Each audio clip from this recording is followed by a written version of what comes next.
Welcome to Live, Let Thrive, a podcast about the Airbnb life, the share economy, and everything in between. Here are your hosts, Myka and Steve. Hello, hello, hello. And welcome back to another exciting episode Of Live. Let Thrive. What's up, man? How you been? I'm good. You? Oh, man. I just woke up from a delicious nap. Delicious nap. Delicious nap. I'm hearing myself echo again. I don't know why. Anyways, can you hear that echo? No. Did you do something different? Okay, now it's gone. Oh, okay. We're off to a great start. Anyways, you ever took like a too long nap and then just woke up all groggy as hell, you know? Yeah, like you don't know dude. what state you're in or what city you're in or what day it is. You had your tea yet? I got my tea right here. I'm waking up. All right. So you're going to have to carry the first half of this show. This is episode, I thought it was 45, man. Did your notes confirm that? Yes, it's episode 46. It's episode 46, baby. Yes. You're definitely 46 groggy, in man. the mix. And Yes. I'm very happy today. We have an intriguing guest, someone, Airbnb warrior fighting for all of our rights out there. And it is, who's our guest, Myka? Traci Hemminger from our very own town of Arlington, Texas. Hey, Tracy. Say hi. How you doing, Tracy? Doing great. How are you guys doing? Oh, I'm a little groggy. Myka looks spry as something spry. Yeah, I'm good, man. I got my good workout in today, so I am feeling great. Awesome. So we're all, 2 out of 3 ain't bad. So you had a rough day today, Tracy? I did. Working on 2 houses, major improvements on both. Wow. 2 at a time, huh? Yeah. Well, major repairs, not improvements. Necessary repairs. So what's going on? Yeah, then go ahead and tell us what's going on with your house and the repairs. Well, one of the houses, after spending over $3,000 to figure out how water was getting underneath it because it is a pier and beam, I have needed some foundation work and went to get the foundation bid yesterday, opened the scuttle and found it to be completely flooded underneath again. Ouch. Yeah. So that, and then the siding on one of my houses in 2 different spots has been bowing out and rotting and falling off. So hence taking care of homes built in the 1940s and 50s. So I have a question. I was actually looking at a house, I think it was built in the 20s, and it was in North Arlington. Where about in North Arlington are your rentals? I am actually 1 block west of Collins, right next to Cowboy Stadium. So I am Central Arlington, actually. Okay. Wow. All right. So yeah, I was looking at houses over there in that area, and one of the houses I actually looked at, another one of our friends was looking at, Jabron. Shout out to Jabron. And it found out it was also a pier and beam.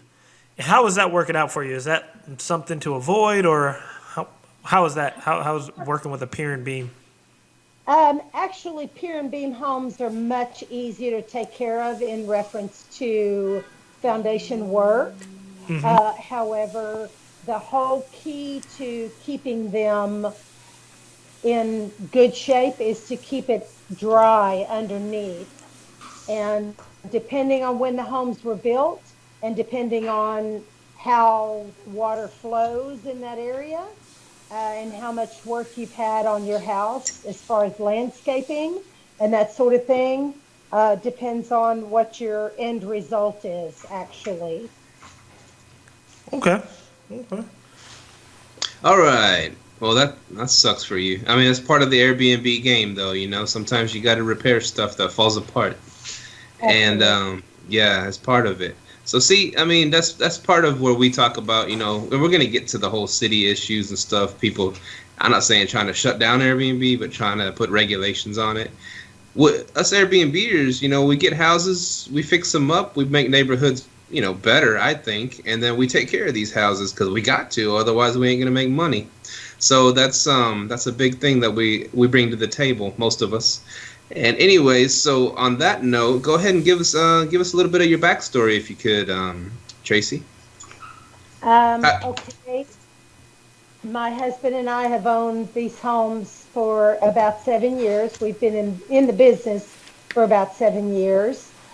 We purchased the first home, which was a known crack house and in extremely poor condition.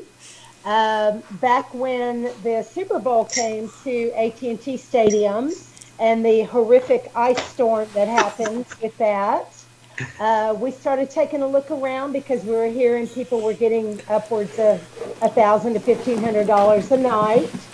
So started considering it as a business and ended up purchasing that first home. It did so well after we gave it some tender loving care for about 3 straight months. It purchased a second home, and those 2 homes ended up purchasing the third, and those ended up purchasing the fourth. So we essentially have the 4 closest short-term rentals to Cowboy Stadium that are in existence. Right Wow. now. Wow. That's awesome. So, Yeah, go ahead. so you said you used the income from the first one to get the second one, then the income from the 2 to get the third. So, and that's a question that a lot of people are wanting to know. Are you using your income to get approved for loans to get more properties? Absolutely. At the time we purchased them, I still was a full-time firefighter, and my husband is a full-time firefighter, and we had that income as well. But the purchase of the 5th one that we just bought was strictly based on the income from those houses, because the mortgage industry right now, if you are retired, they will not recognize your retirement income for the first 6 months to a year. So Damn. you have to have some other type of supplemental income. So determined based on how your taxes were filed the previous year is what they based it on your interest rate. And then most of them do require 2 years of that type of income before they will approve you. So these laws have become stricter and stricter, tying our hands and getting into investment properties.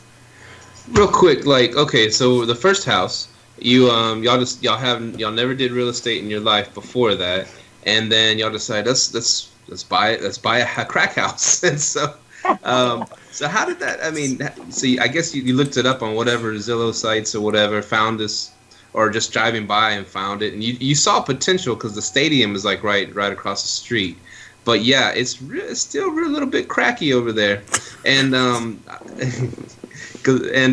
so you found the house and you decided, well, how much did you pay for it? Did you pay cash and you just had like a bunch of money saved up and just try to, okay, we're gonna pay this amount and we got this amount to fix it up and get it going on Airbnb? Was that, yeah, how did that go? Well, essentially, the real estate market had hit rock bottom, and the government was stepping in to bail them out. Fortunately, we had money saved, and I actually got off work one morning and just drove the area and found a house that had a for sale sign in front of it that looked like it needed some tender loving care, and I put an offer down on it, and they took it. Letting you know, I spent about $75,000 on that house, but we probably poured in about another $15,000 getting it ready to rent and remodeling and adding a second bathroom, which is a huge factor. So once we got everything rolling, it just happened naturally, I guess. When I travel, and I travel a lot, I stayed in Airbnbs, VRBOs. So I basically just thought, why not do that with this property? Here it is. It's walking distance to the stadium. We can capitalize on the events that they're having in this stadium. And fortunately, it took off like a rocket and was absolutely wonderful. So I am one person that reinvests my money and want my money to work for itself. So anyway, that's essentially what happened. Each home that we've purchased, I've reinvested what I've made as a profit. So that's helped me with my tax breaks and that kind of thing. But now it is my sole source of income since I've retired. I've got a little bit of that coming from that direction, but most of it comes from the homes. Very nice, very nice. And yeah, and you put wood decks out back to check out so the people can sit out there and chill and check out the stadiums. It's really nice. Absolutely. The second and third homes that we purchased have absolutely wonderful views of the stadium. It is so magnificent and majestic, especially at night. But there is a bank being built on the corner of Rogers Way and Collins, and it is completely inhibiting my view now from those two homes. Yeah, it's a heartbreaker. It's a heartbreaker. But Dang, it's okay. The draw in the homes that I own is that we are walking distance right across the street. If these people get over to the stadium and they forgot something, it's not a hassle to walk across the street and run back to the house and grab it, and they don't have to deal with the traffic. Beautiful. Don't have to deal with parking, none of that. So that's the real draw here.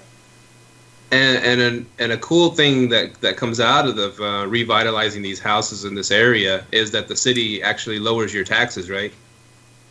Not exactly. No. And what I am trying to do is get them to recognize the fact that these impoverished neighborhoods that are directly surrounding the stadiums have been forgotten about and left behind by the city. And we are improving them immensely. So in my personal opinion, and what I'm fighting for, is for the city to lower our hotel occupancy taxes that they're requiring. I don't feel like we should pay 9%, like these huge 200 and 300 room hotels. We're kind of a mom and pop thing. Unless their plan all along was to let it remain pretty cracky around there and then eventually use eminent domain, to strong arm people and just bulldoze over all those and put their hotels up. Absolutely. And this particular street was bought out when the stadium was being built at $225,000 per home, which is a pretty nice chunk of change for these little cracker box houses. However, there were 3 people on this street, from what I understand. Now, this is hearsay from the neighbors, that those 3 people held out and wanted more money, and they walked away from them and said, forget it, we're just going to develop around you. So these homes are left here, and the neighborhoods still are just being improved by those of us that are in this short-term rental business, basically. Okay, so it sounds like you've been doing Airbnb a while, and last week on the 22nd, Airbnb, Brian Chesky came out and they said they're doing the Airbnb Plus, Airbnb Select. What are your personal pros and cons on Airbnb and the directions that they're going? Personally, it is an excellent venue to get renters. It is an excellent support for you. However, when there are problems or we need support for them to step in with this legislation, they're really not there to back us, actually. Mm-hmm. That's what I've found. They are very quick to sort of blacklist us under different circumstances, such as I had to cancel this reservation because of my home being flooded. And I offered a secondary option for the guests, and they still penalized me for that and required me to provide proof to them of all the things that I had claimed were happening. Jeez. So it's a double-edged sword with them, you know. What about, have you had experience? You're also listed on VRBO as well, right? You're cutting out, dude. You hear me? Yeah, go ahead. Are you also listed on VRBO? And what's your experiences with them if you are? Yes, I'm listed with VRBO, and my experiences with them have been, number one, they have been extremely supportive. They have stepped in and provided assistance with the video that I'm doing, number one. Number two, they have created that Facebook page for the Arlington Short-Term Rental Alliance, ASTRA, as you want to call it. They reached out to other homeowners in the city of Arlington and put them in contact with me. So they have given some assistance in this thing, you know. Wow. And also, you know, I had another cancellation through them because of this flood, and they allowed me to provide the guest with a full refund and no penalties to me in regards to that. So, you know, a little bit of a different venue than Airbnb. Actually, I feel like they're a little more helpful, honestly. Me too. They're a little easier also to get in contact with. I 100% agree. Go ahead, Steve. Whereas Airbnb is 100% for the guests, VRBO seems at least 50-50, you know, at least. Yes, I would say that that's a correct statement. Yes. That being said, I've only got a couple bookings from them. I haven't got too many as compared to Airbnb. So, you know, like you said, double-edged sword, right? Yeah. Well, it depends on what venue you're going through with them. If you pay their subscription cost, that kind of puts you in the upper echelon of marketing for them, versus somebody who they get paid on base per booking. So just, you know that it costs a little more, but in the long run, it costs you less at the end of the year. You know, you paid that subscription price, and then you pay your 3% for your guests to be able to book with their credit cards. And then ultimately you are put out there a little bit easier and more accessible than if you go the other route. Wow. That's a good point. I might look into that, actually. So that's another thing, because to our listeners, Traci is leading, because they're trying to bring legislation to Airbnb or to short-term rentals in Arlington, and Traci's actually been leading the charge on that. So with that being said, Traci, and like you're starting to see that legislation's coming, what do you see for like the future of Airbnb short-term rentals in Arlington? What do you see forthcoming that could probably be bumps in the road? I can see easily the city going after Airbnb and requiring Airbnb, probably through lawsuits, to only list those short-term rentals that are permitted through the cities. That is one of their main goals. How long that will take, I'm not sure. How many lawsuits that will take, I'm not sure either. I do see the city limiting the number of short-term rentals, or wanting to limit the number of short-term rentals in a given zone. I see the city also trying to put a proximity law or ordinance on the short-term rentals, stating that there has to be X amount of feet between rentals, which has been the main goal for me, because I've got 3 in a row. You know, if you make this law, you're going to put me out of business. So, and I'm sure that there are many other owners that have a couple of them together or what have you. I do see them also with the parking ordinance that they just passed, limiting parking for short-term rentals and residents as well during these special events. Now, that only applies to the entertainment district. However, I can see them adopting it as a full city ordinance. So these are things that they're considering right now. And what do you think is bringing all this on all of a sudden? I mean, do you think it's just some grouchy neighbors, or do you think it's something bigger going on? Maybe some of the rich people putting some hotels over here. I think you're right on the money right there. I think the hotel industry has been putting some heat on the city about stepping in and either doing away with us or making sure that we are paying our hotel occupancy taxes.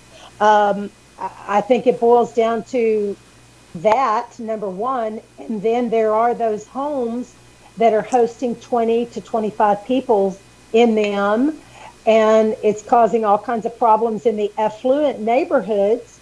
And these neighborhoods are the ones with the money, and they're the ones that are screaming the loudest at their city council members. So those two things combined, and then the fact that this is a new industry, this is a whole new market, it's worldwide, it's caught on incredibly, and it is incredibly successful. So of course the cities want their piece of the pie, number one, and then they want to step in and make their rules. So that's essentially what it boils down to. As far as the parking thing goes, and you saying it going all throughout the city, I've actually have an interesting story about that last night. Because I rent out 3 rooms in the upstairs of my house. And last night, one of my neighbors knocked on my door, and he said that he asked me if I could have one of my guests not park in front of his house because the trash guy wasn't able to get his trash. So what kind of ordinances, like as far as, okay, I don't really know. I think the ordinances in the entertainment district are, okay, they aren't allowed to park on the street during events.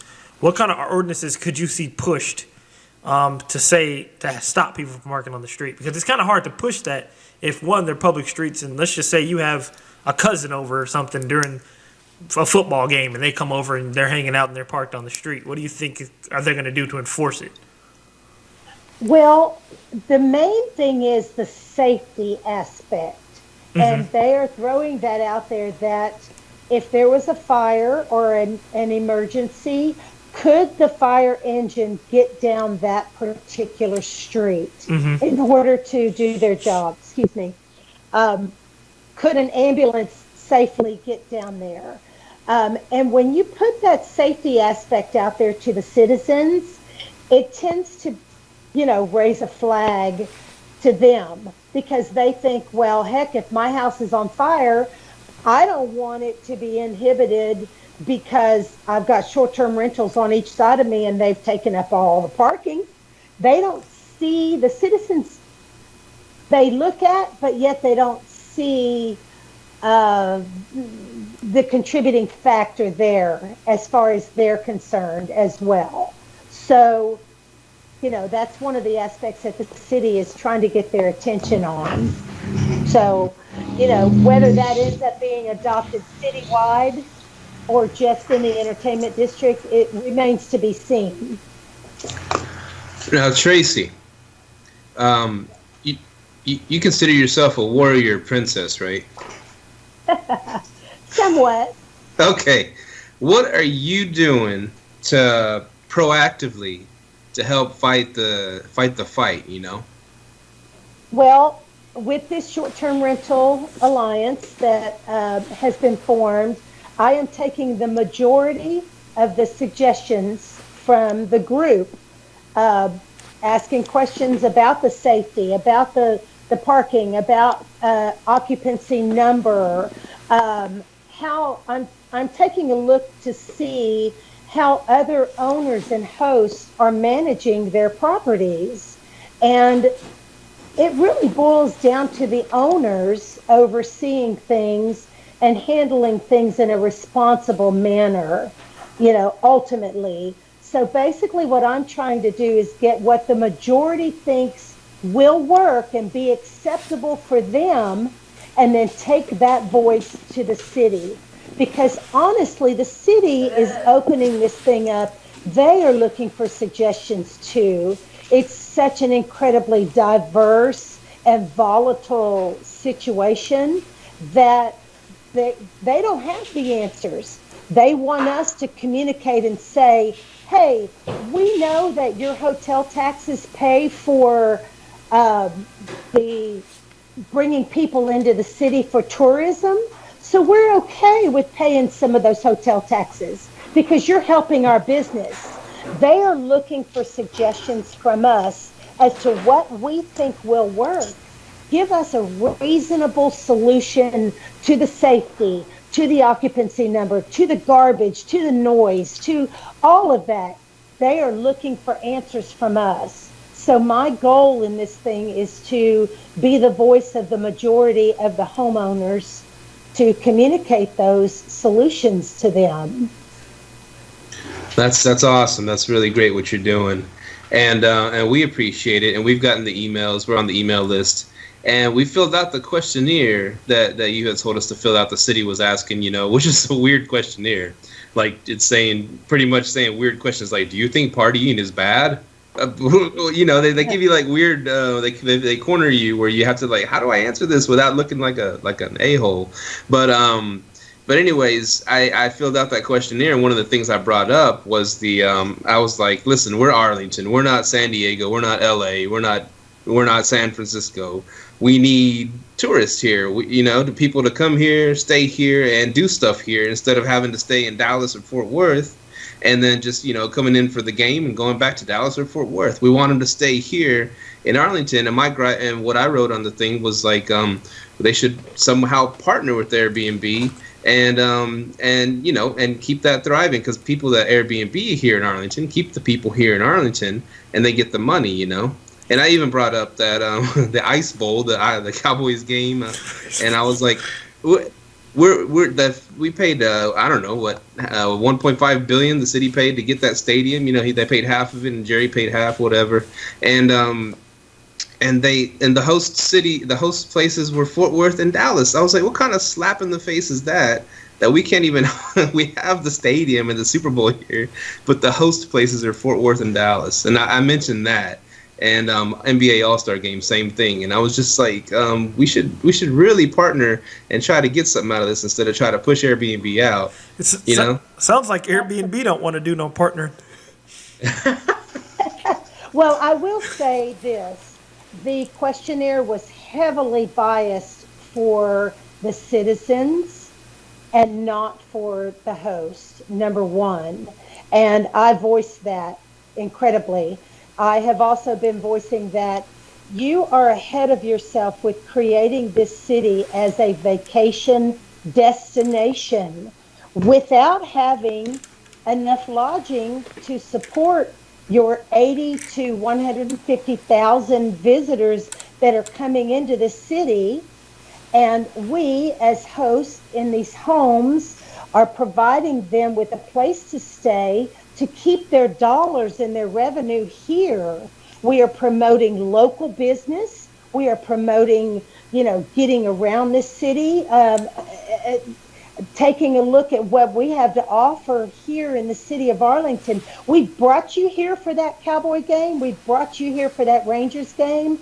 We're going to give you a place to put your whole family and enjoy your stay here in a comfortable, safe, environment. And, we want you to spend your dollars in the city of Arlington.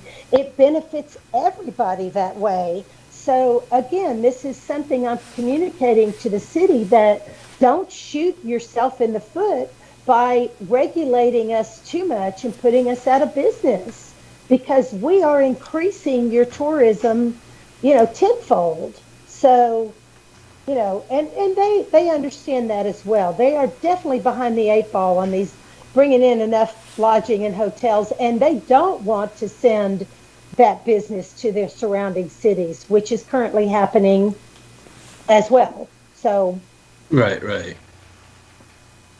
Yeah, that's big time. Man, it slipped out of my head what I was gonna say. So you, yeah. So you got 5 houses right close to the stadiums, and that's yeah. it's a blessing right now. But yeah, if they start doing some crazy stuff, that would suck. And so what? I'm not saying they will kick us out or kick Airbnb out or make it really hard. Like you gotta live in the house to Airbnb it out. But what are some of your in case that something like that did happen, like exit strategies or ways to adapt to changes like that? Well, I almost always have a plan B, a plan C, and a plan D. My plan B, number one, is to hopefully aim at some college students. If they do put me out of business with their proximity ordinances or what have you, aim at renting, hopefully to 3 or 4 college students that want a place that has everything provided for one sum per month. One rental fee per month per guest. That's my secondary plan, because honestly, the amount of money and effort that has been put into these homes to get the quality of renters that I need to upkeep my investment, people don't want to come live in these homes close to this stadium with all the noise and the mayhem that being close to it brings. So it's a double-edged sword being this close. So outside of that, long-term rental to hopefully college students. Then I liquidate and I sell to some hotel chain, honestly, because I do have 3 of these properties in a row right on the corner. Possibly do that, or possibly look at building a high-rise condo that is rented as short-term rentals, specifically aimed around the event. So those are my 3 plans. Hopefully none of them will happen and I can continue, progressing like I am currently. Now here's something that you might consider that we heard it from a friend of ours, Jasper Rivers, and he does an Airbnb podcast. It's not as big as ours, but it's pretty. It's called Get Paid for Your Pad. Anyway, this is our buddy Jasper. We're messing with him. Anyways, he said in Amsterdam they all of a sudden came down on everybody over there and made it where you could only rent out for 60 days out of the year. Plus, you have to live in the spot, kind of thing. And so what a lot of people in Amsterdam started doing, they started putting the college people in those houses they're renting out or whatever, or condos, and they were providing them like, lowered rent, cheaper rent to live in the condo. And that college student was putting the condo on Airbnb under them and saying, I live here and I'm Airbnb-ing it out. So in other words, that college student is running your Airbnb for you, while and what his payment is getting like a break on the rent a little bit. It's kind of cool idea. Yeah, that's an interesting concept. That's a great way around it. They went right through the loophole there. I keep looking for the loophole. Right. You got to. Absolutely. Yeah. Yeah, my loophole would be corporate housing, and I think you're far enough north to where people would stay there and then could work in Grapevine or whatever. I think you'd be in a perfect location for that. Because I was thinking about doing the college student route too, I think it would work best with like private rooms. But it sounds like that's what you would do with the houses: is break them down into private rooms. Yes. Yes, and I already rent corporate as well. I mean, I just signed the 3rd month with a couple of guys that are here doing work on Arlington Hospital, of all things. And see, those are the guests I get as well. And I think that's one thing I think you did implement in one of the town hall meetings that I met you at, was that we do get not only short-term rentals, but we also get long-term people here doing business and things like that. And I was wondering, how has that been going for you, implementing that, and what's been the feedback from the city, from you letting them know that it's more than just short-term people? I lost you on that. Could you repeat that, please? What's been the feedback from the city, letting them after you've let them know that we don't only do short-term rentals, we also get business people in here? What's been like your feedback from the city? Well, it's been welcomed feedback from them because, I also rent, and many of these are used by people that are wanting to come live in this city or people whose homes are being remodeled, that kind of thing. So when I mentioned that to the city council, they sort of had an aha moment that, okay, hang on just a second. These things are not only used around the events in the stadium or for vacationing people, they are used for other things, that are much more important, bringing people to our city to live, giving people a place to stay when their home is, completely underwater or what have you, which I've got people right next door right now whose home was flooded and they are there for 2 months. So, yeah, the city set up and took notice of that as well. So they're taking that into consideration too. Good. Like I said, a very, very diverse situation. Crazy. Hey, I like to go, jump around, get off topic, back on topic, whatever. Here's a interesting mind bender for you. What has being a firefighter all your life, you and your husband's lives, taught y'all about Airbnb? The biggest thing that I've taken away from that, number one, is the safety aspect. Every one of my homes, before I have a guest check in, I check every single one of my smoke detectors.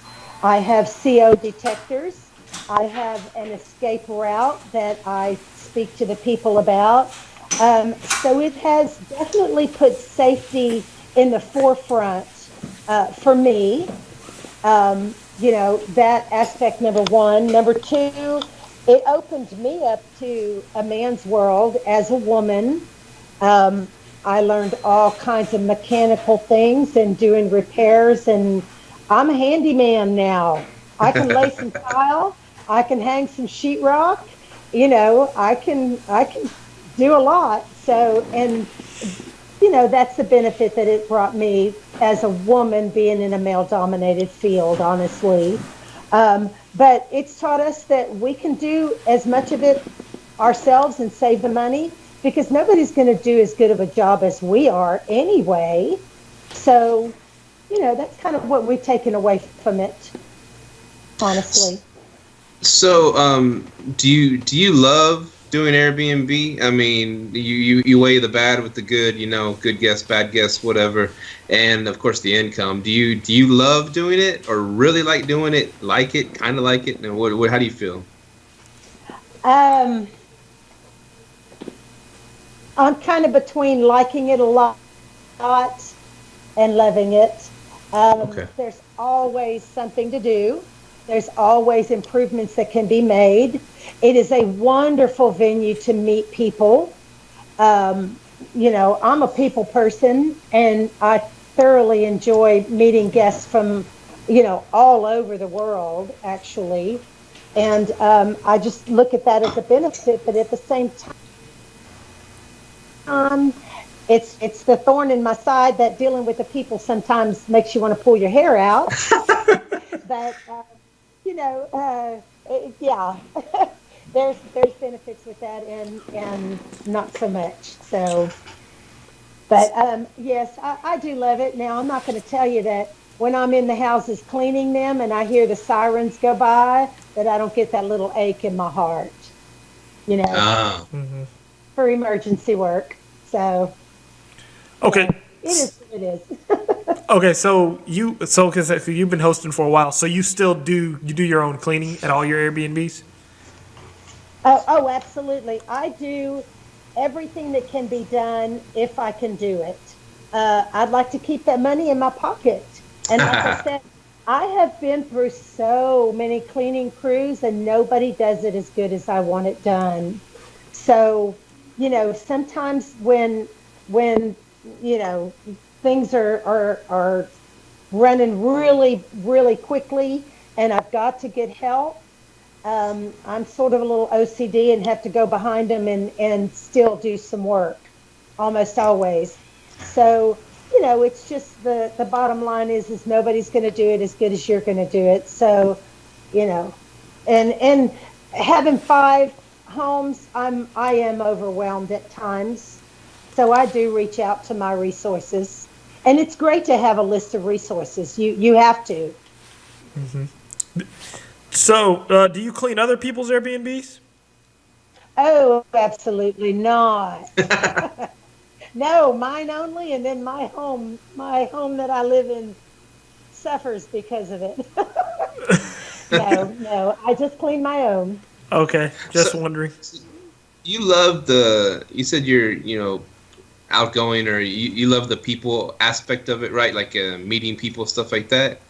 Does it ever cross your mind, instead of having these 5 spread out Airbnbs, maybe having you like a real big house where you rent the rooms out, where you could actually meet people and, have more of a one-on-one connection, and be a lot easier, the whole cleaning and everything. It'd be all in one spot.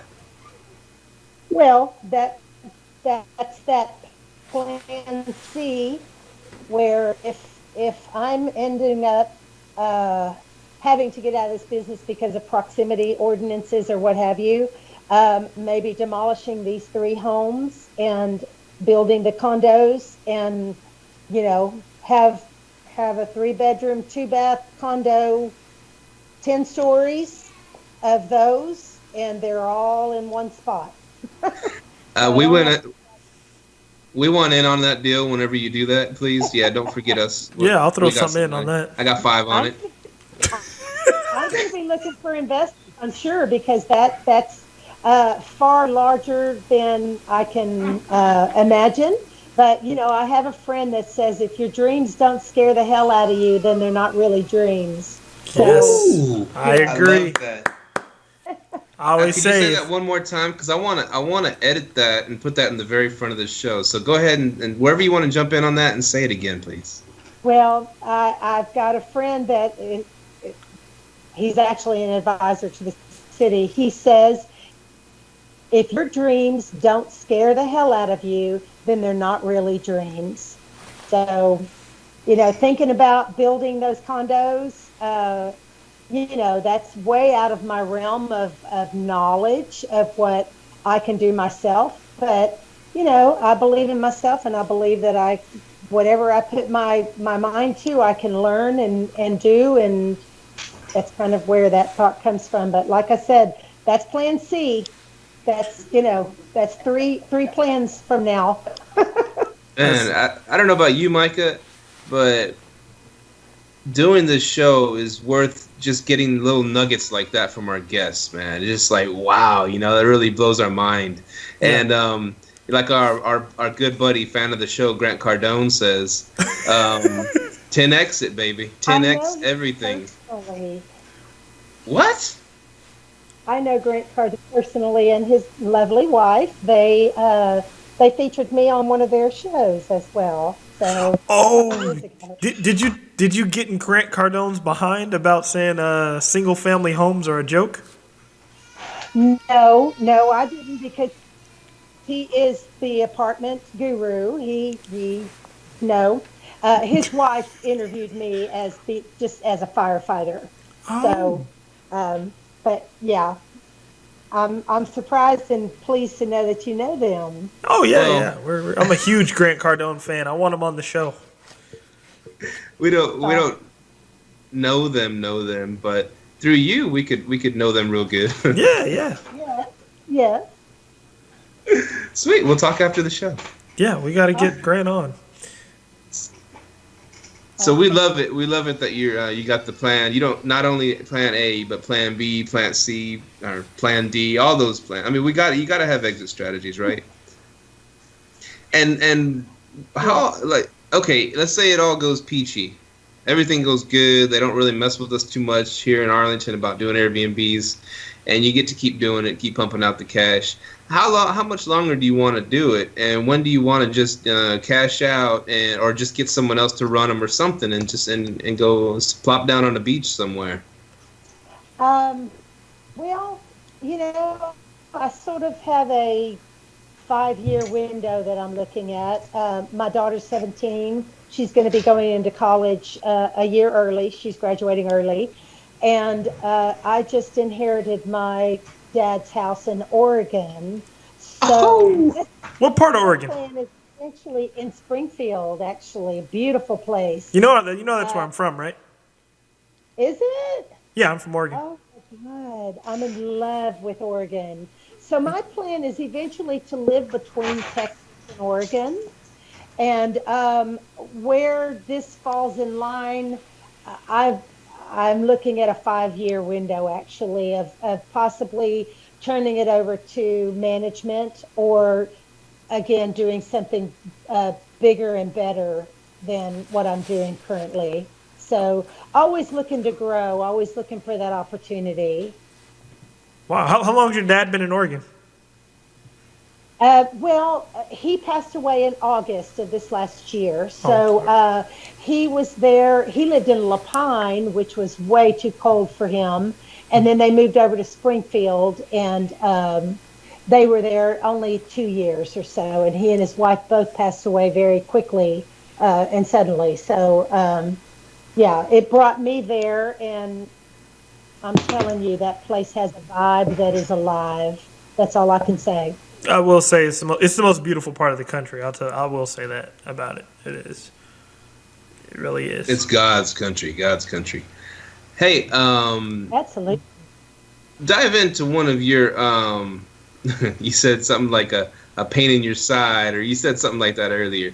Dive into one of your classic Airbnb horror stories, or if not horror, like a bad one. Okay, my very first situation that told me I hadn't made enough rules or enough guidelines for myself. I had a gentleman rent for 2 weeks. Right out of the bat, he wanted to take things away from Airbnb and wanted to deal with just cash. And luckily, I didn't do that. He rented, like I said, for 2 weeks. And after about 7 days, he wanted to end his reservation and get a refund. Oh, And at that point, I really hadn't made any rules about that. Um, and come to find out, he did most of his moving and shaking at night, according to the neighbors. Noise started at the house around midnight and didn't really end until about 5 a.m. or 6 a.m. Well, I allowed him to check out early. I allowed him a half of the refund that he was due and went to the house and found several broken lamps. And I had a king size bed that I had a mirror put up underneath. Well, under this bed, about 3/4 of the way, was a large rug so that when you step out of the bed, you have a rug to put your feet on because there's hardwood floors. Well, the mirror was on top of the rug. Well, when I went to clean the house, I found the two broken lamps. Well, I thought, what are they doing in this house that they had to break two of my lamps? And he never claimed to know about them. Didn't want to pay for them either. Anyway, and then I went to sit on the corner of that king size bed, and it went all the way down to the floor. Well, the wheel was missing.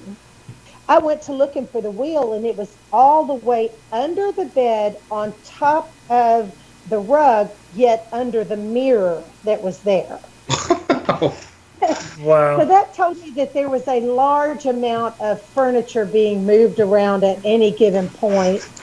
Well, I think this guy was filming porn in oh. my house. Yeah. And as many of the porn movies as I've watched, I still haven't come across.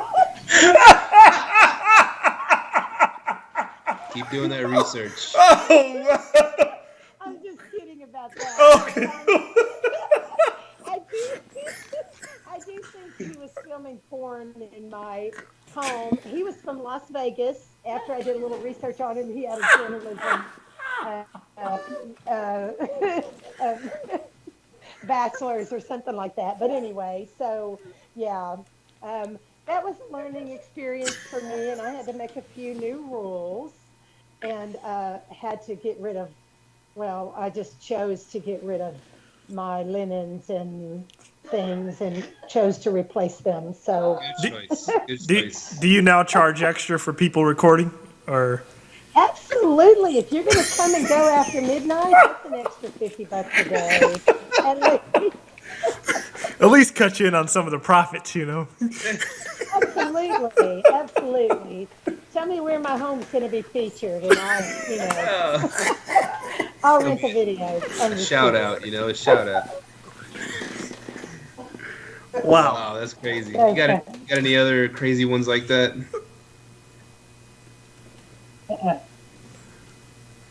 Hello? If that was a question for me, I missed it. It was Yeah, breaking yeah. up.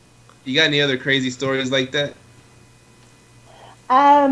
Yes, I do, and this was a very scary situation. Um, and I'm by no means trying to profile against anyone, but I was on duty one day, and I got a request through Airbnb that somebody wanted to rent that day. Well, I was able to be in contact with that person because when you pay for the subscription, you can speak to the guest without having to go through the site. This guy came and paid me what was supposed to be for 2 weeks rental, like $1,400 cash. Okay. So I'm on duty at the fire station. We're out in district at lunch. He meets me there, pays me $1,400 cash. I give him the keys to the place, right? So probably 5 days into the rental, my husband is going over there to mow the yard. It was in the middle of the summer. And he got there to the house, and every door and every window was open.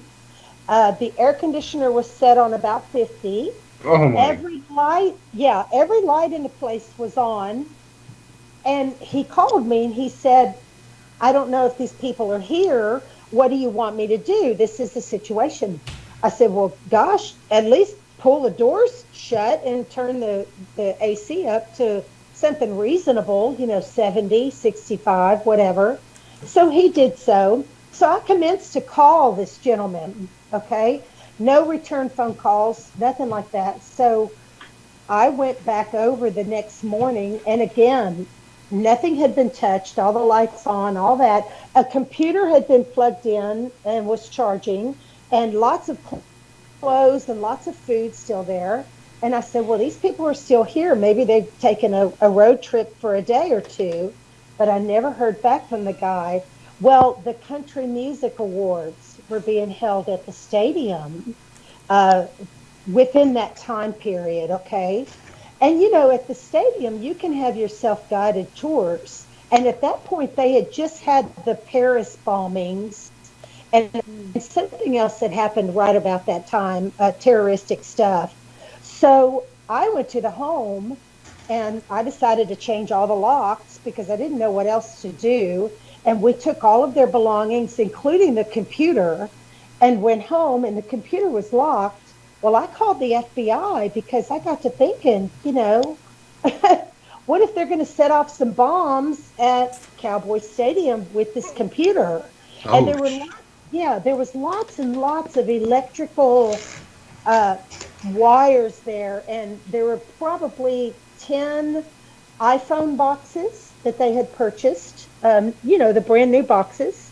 So, I thought, of course, something's going down here, And the neighbors had said they just saw him that morning that my husband came over to mow. They had seen them all get in the van and go and leave. There was 8 of them, I believe.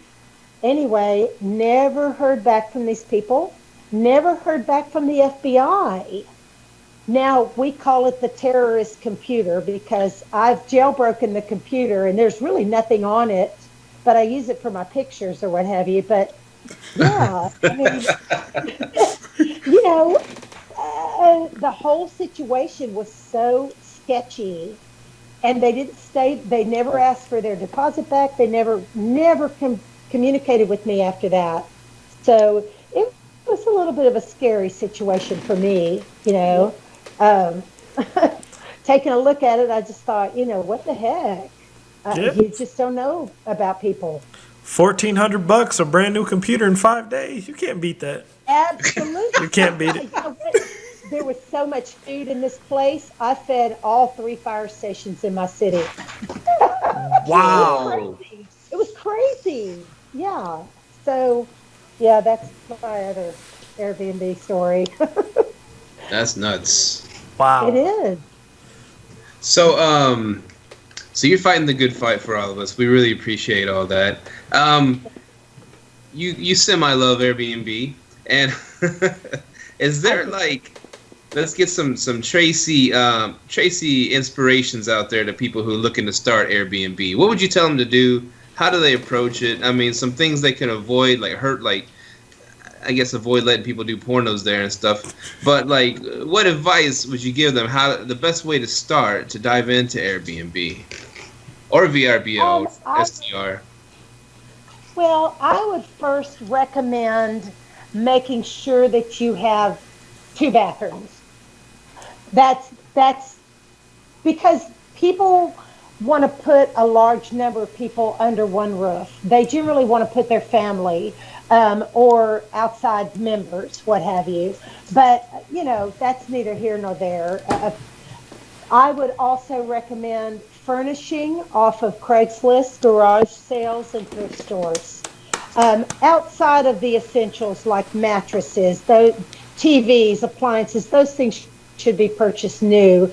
But, to save on your budget, help with that, go to garage sales. Pick up nice things that if they were damaged, you didn't spend a lot of money on it, and it's not going to take a lot of money to replace it. And not that a lot gets broken or anything like that, but it does happen, But that would be my recommendation. Also, be a responsible owner. Meet your people. Know what they're there for. Know what their intentions are in staying in your home. Validate to them that you have safety measures in place. Just being a good host, I think, goes a long way.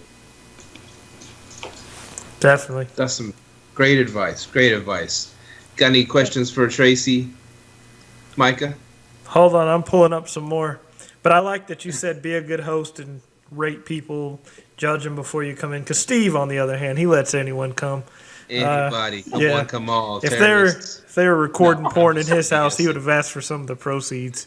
Oh, I'm joking. See, that's how you get us trailed, buddy. Okay, that's all, Myka. I'm joking. So you have you mentioned that your neighbors keep you informed. You have a good relationship with your neighbors. How do you keep them involved? How do you keep them from not being pissed off you're doing Airbnb on the street? Our neighbors love us. First of all, we've gotten to know as many of them as we can. We're here all the time. I'm here all the time, actually. But, just talking to people, and letting them know, being forthcoming that, hey, this is what we're doing with this place. Here's our phone number. You call us any time of the day or night if you are disturbed by our guests. If you see something that's happening, with the houses when it's not occupied, if you have any requests from us, we're open to helping. And it really has turned out to be such a wonderful situation, because a lot of these people are old, they're retired, or you've got the families on the street, and they know what's happening. They're savvy. I'm just an open book. If you want to call me and say, hey man, you're putting too much garbage out by the curb and I don't like it, or you're putting it out too early, I'm fine with that. I'm here to not necessarily make you happy, but I like to keep the peace, and just talking to people, it just opens it up and it makes it so much better and easier. That's great advice. Yeah, one thing I had a question for, because you said you have 3 in a row, right? 3 in a row. Yes. Where do you start your pricing at on each of those, and how much percentage do you go up by, like for a game, for a Cowboy game or things like that? Well, my pricing, first of all, this time of the year is extremely low. I go with the smart pricing because starting in January, February, yeah, it's quite low. Starting in January, I mean, it just all the action stops unless there's some college games going on or something like that. People aren't traveling in January, February, basically. So my pricing is low in the off season like that. But generally, it just depends. I mean, during football season, I am at an all-time high. My nightly price will go up anywhere from $75 to $100 per night. And that's been a learning thing because I will find that people will cram 12 people in a house that sleeps 11. You know what I mean? Mm-hmm. So I base my base rate on up to X amount of guests, and then I charge $10 per guest more. Like in my home that sleeps 12, it's up to 10 people.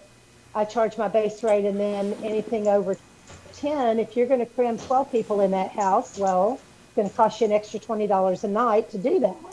So it fluctuates. It fluctuates. And you're there to greet them, so you know exactly how many people they got. Do you also have a camera in case they try to, they have some people hiding around the corner to come in afterwards? I do, and absolutely, I bust them all the time with that. I do. Wow. I do, and I'll call them on it, and I'm very nice about it. And I just let them know, you can pay this in cash, or we can settle up at the end of your rental, or we can take it out of your deposit, that kind of thing. The problem I have and that opens up a new subject, with Airbnb and the deposit, it's strictly for damage. So you can't say, hey, I've got extra cleaning Airbnb, I want to take, an extra $50 or $75 out of the deposit. So I'm not happy with the way they handle that.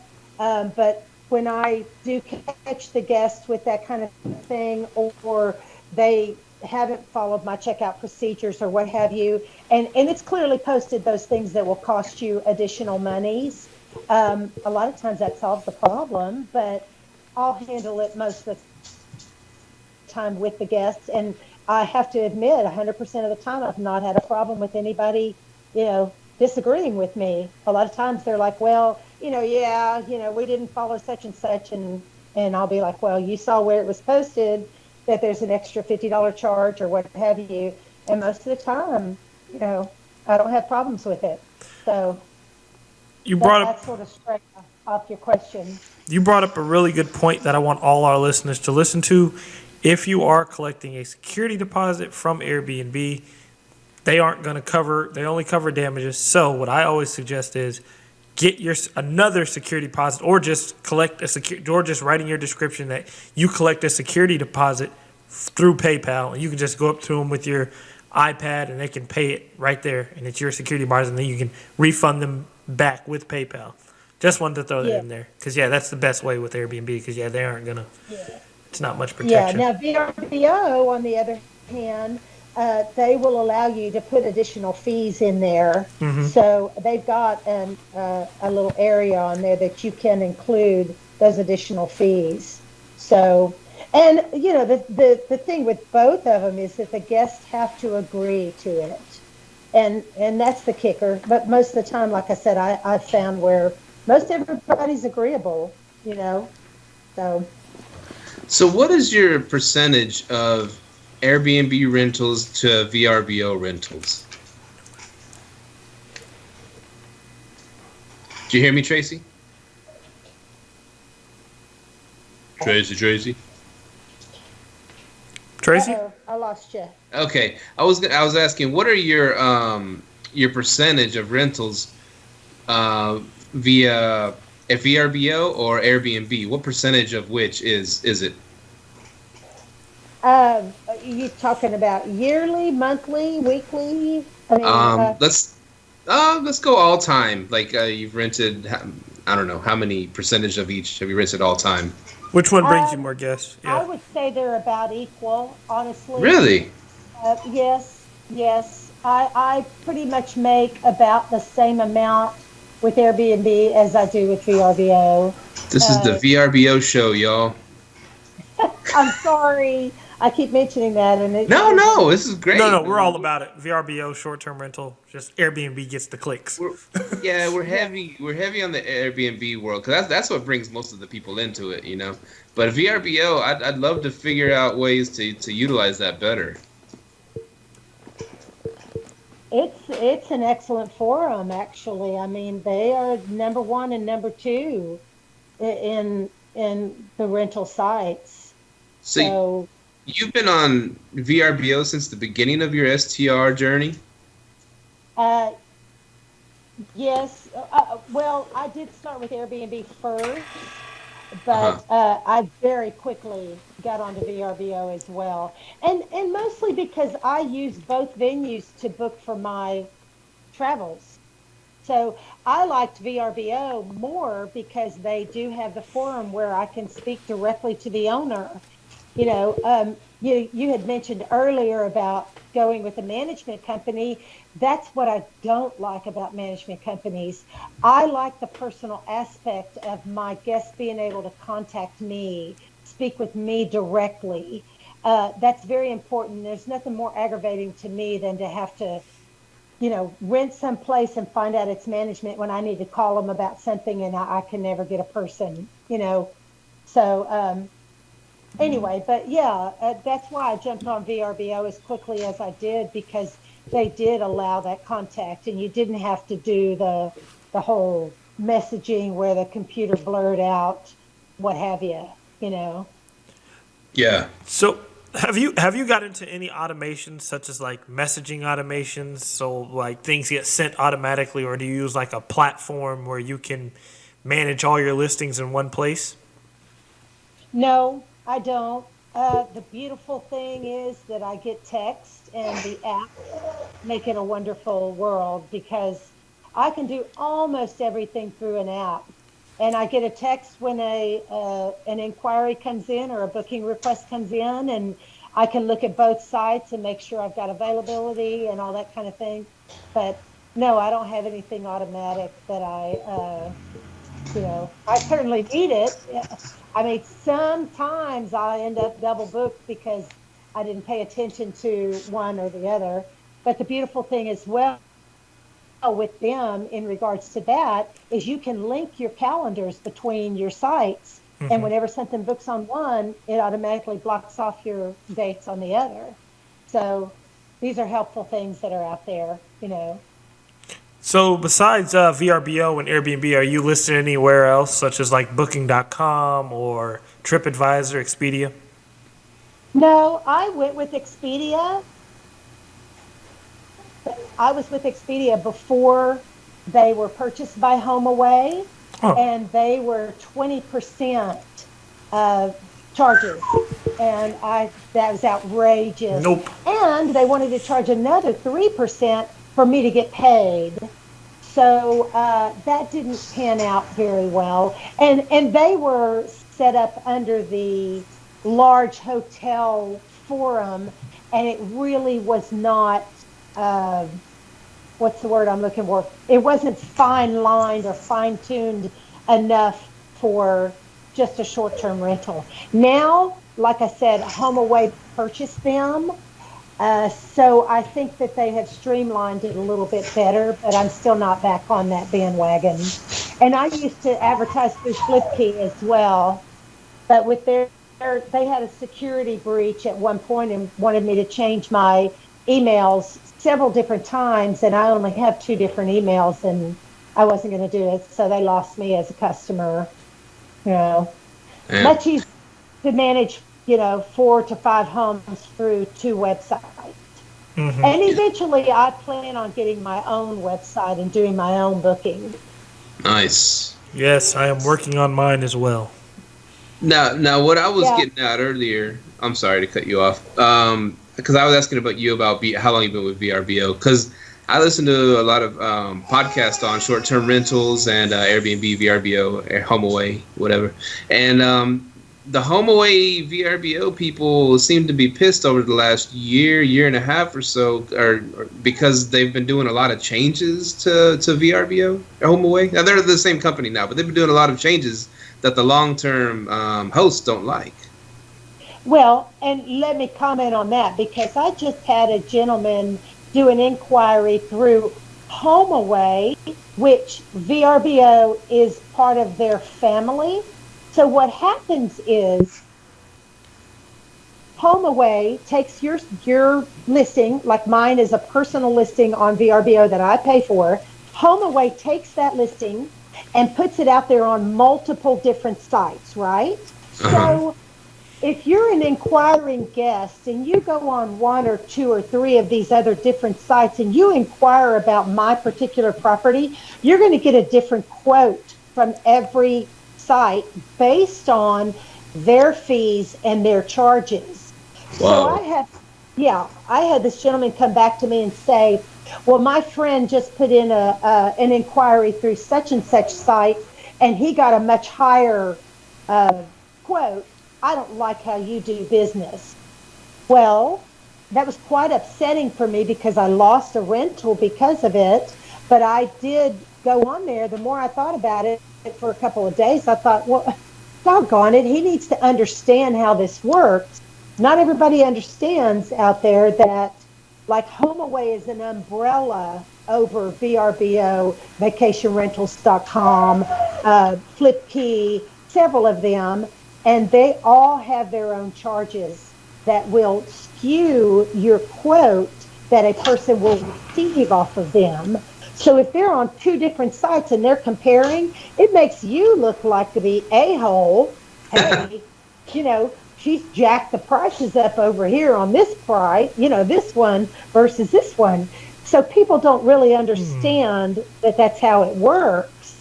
And I have just now, learned that that's how it works. So essentially, that's it drives me a little crazy there. You definitely taught me something new there. I did not know that. That's very interesting, actually. Yeah. I mean, I guess HomeAway gets their cut from VRBO if somebody books through them. I'm not exactly sure how the logistics works on that end. But I do know, and I've experienced it myself, that you can go on, I'm listed on a ton of different sites, but only the booking forum that comes to me is through VRBO and Airbnb. So they're arbitraging you, hardcore. Absolutely, yeah. Yeah, well, that's business. I mean, just like when we go on and look for a place, Kayak, it compares all the different spots that have it for different prices, And if you probably didn't want that guy anyways. If he was a savvy traveler, he'd be just choose the lowest priced one and go with it, man. I don't know what the problem is. Well, exactly. And there was something funny with him in the beginning because, I approved the booking and he kept saying he was trying to pay through PayPal.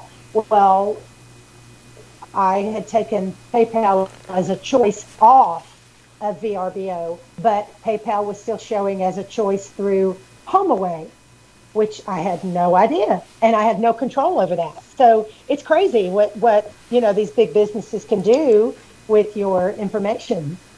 It's all about making money off of you. So about $1. Yeah. Speaking about what they can do with your information, because I talked to you about this, I think, at the meetup, and I actually wanted you to touch on this. So, because we were talking about, because the city legislation, all of us got a letter in the mail saying, hey, we know you do Airbnb. And my question was, how does these people know that we do Airbnb at these specific addresses? Can you touch on how that information is circulated from Airbnb and VRBO? Well, essentially, when they hired Host Compliance to do their background research, just one moment, I guess they went on and, I'm listed as 1 block from Cowboy Stadium or across the street from Cowboy Stadium. I'm listed like that, and all they have to do is put in the keyword, Arlington, Texas, Cowboy Stadium, and then they can find out the owner's name, and then it's public record to go on to the Tarrant website, Tarrant Appraisal District, and find out who owns these particular homes and find out that way.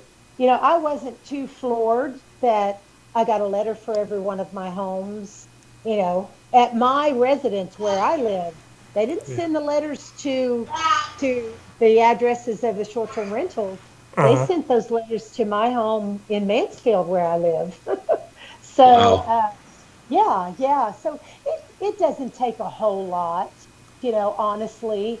If you're an honest person and you're listed honestly on Airbnb, you know, they have to validate that there is an actual location there, that you are actually the owner. And then it generally just becomes public knowledge. I mean, you can Google anybody, find out a lot. Hey, there's a baby. Yeah, my little baby's awake. Oh, sweet. Oh, thank you. So do Anyway, you I answered your question. Yeah, it did. Do you show your exact location with that new feature on Airbnb? No, it shows the circle that's kind of highlighted, but no, I don't show my exact location. And I don't show the outside of my homes on the pictures because I don't want to advertise that this is a short-term rental, although a lot of people know it is. You know, it's vacant most of the time during the week. You know, although I'm present most of the time, but that in and of itself is a safety issue for me. So I don't want people to know because, you know, anybody that knows this business knows that the majority of the time on the weekends you're occupied, and all they have to do is sit half a block away, wait till your guests are walking over to the stadium. They know they're going to be busy over there. They come in and clean you out. You know? Wow. So for those reasons, I don't. And I do provide safes, and of course, like I said, I've got mine under video surveillance on the outside. So, you know, unfortunately, those things are necessary. I just bought a safe actually for each of my rooms. That's actually a good thing to add. A tip to the listeners. Great idea. But yeah, real quick, I was going to ask about the cameras. What kind of cameras do you use, and what kind of locks do you use? The Nest is wonderful, and I've got infrared, actually hunting cams in the back of my property, and they are wonderful. I mean, so it's, you know, some work is required. Every time I come to the house, it's probably once or twice a week, I will have to take the SIM card out and just look it over to see if anybody's wandering around my property, trying to look in, what have you. But honestly, I've been very fortunate. I've not ever found anybody that's trying to do anything. At one point, the night before the college championships, February of 2015, we had 15-degree weather. 2 of my homes were broken into and slept in by homeless people. I'm taking that it's homeless people. It looked like it on the cameras. They didn't do any vandalism. They just simply wanted a warm place to sleep. So thank goodness I was blessed in that way, that there wasn't a lot of damage other than fixing a indoor. But at that point was when I really stepped up my security. Wow, that's crazy. I'm going to go ahead and get Nest too. Thank you for letting me know about that. Do you have the doorbell as well? Could you please repeat that? Your Nest. Do you use the doorbell as well? I know you use the cameras, but do you use the doorbell as well? No, I don't. Oh. I don't. That doesn't help me. I should probably have that at my own home, but I don't. You know, I just want to be able to tune in. There's been many, many times that I've had to kind of shut down some parties. You know, my rule for tailgating is if you've got 10 people in the house, then you can have 15 guests. You can have what you have plus half. That many guests can come to the house and tailgate. And there's been a few times where I've tuned in and I've caught them having, you know, many more people than were allowed, and, you know, had to step in before things got out of hand, basically. But otherwise, I don't sit there and watch the cameras. You know, I want people to feel comfortable and have a good time, and that's the name of the game, ultimately. But, Mama's watching. Well, thank you so much for coming on with us, Traci. I mean, you've been a fascinating guest. I didn't know what to expect. I thought I was going to be all, Airbnb, Arlington Airbnb heavy, but you've gone into so much stuff, and I've wrote down a lot of things to help me in my Airbnb journey, and I'm sure a lot of our guests have been madly, frantically writing down stuff too. I know Myka, he always grabs a few tidbits from each guest and he ends up using them. And so I do too. And so we just want to thank you for being the warrior princess that you are too, and putting up the good fight for all of us. And we definitely want to get more involved in that because it does affect us all. And so let people know, could you let people know where to find you, especially our Arlington people, let them know how to get involved and just do your thing. Yes, I mean, on Facebook, it is under the Arlington Short-Term Rental Alliance. It's a closed group. I request that people, put in a request to me to join the group. And I'm more than happy for anybody to contact me through Airbnb or VRBO or any other venue that they can find me. It's been actually a very much a blessing to have met other hosts.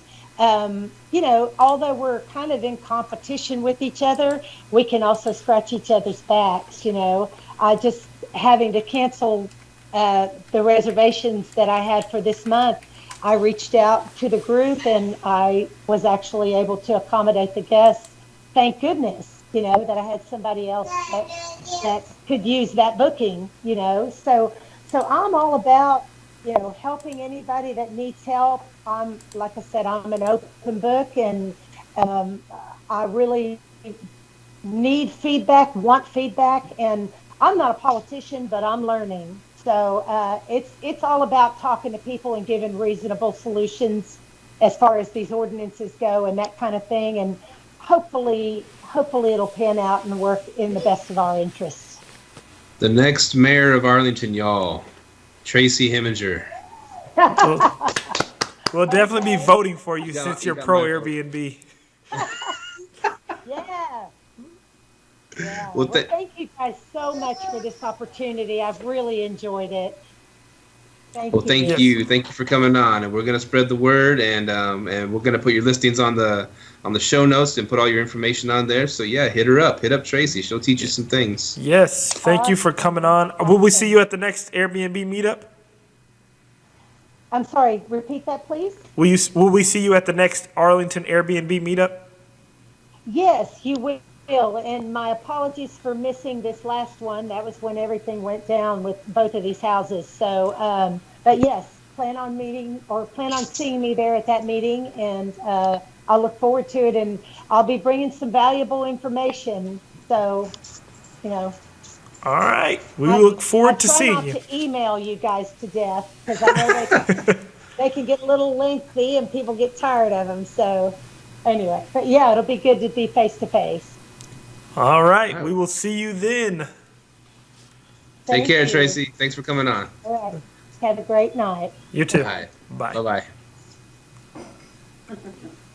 And Myka, where can people find us? Oh, yeah. You can subscribe and rate us on iTunes. Send us an email at liveletthrive@gmail.com. Call us 469-300-9100.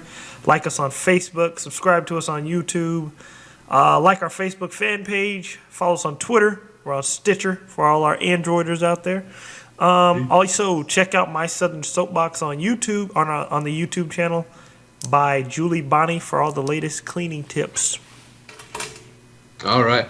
You did have, you mentioned we had like a kind of sort of paying advertiser, which I don't know if that's that a thing anymore or no? Not yet. Okay, Not cool. yet. All right, just I'm not. See, we're not throwing advertising. We're giving shout outs to some of our partners, and we have so far just the one partner, but we haven't gone full blow looking for advertisers yet, and we'll see what happens. Whatever. We got to make a buck too. So right now, enjoy the show, commercial free. Direct to the Airbnb life. Oh, we freestyling? All right. I don't know.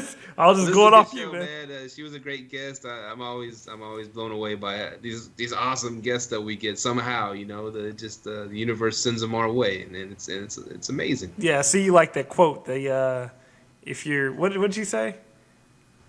Oh, if your dreams don't scare the hell out of you, you ain't dreaming big enough, or yeah. something like that. Yeah, and one of the podcasts I listened to, she said that Doug Gottlieb, he's sometimes on Callan Carter, he said, if ain't nobody laughing at your dreams, then your dreams ain't big enough.